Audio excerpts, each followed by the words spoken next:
How to remove desktop icons in Windows 11 without deleting them.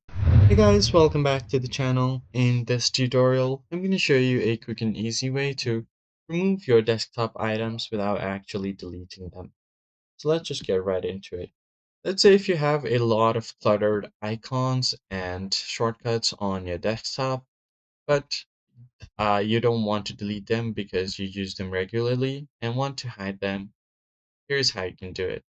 So if you have your scattered items like this, the first thing you can do to organize them is right click on your desktop, go to sort by, go to view first, and then from there you'll find this option to auto arrange your icons. Click on it and your icons will be managed automatically.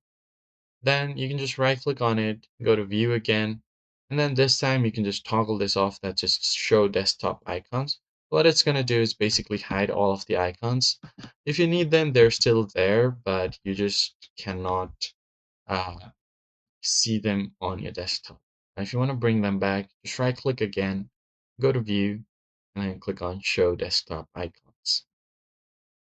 And there you go, now you have them back. I hope this tutorial was helpful, guys. Hit the like button down below, subscribe to the channel, and I'll catch you guys in the next one. Thanks for watching.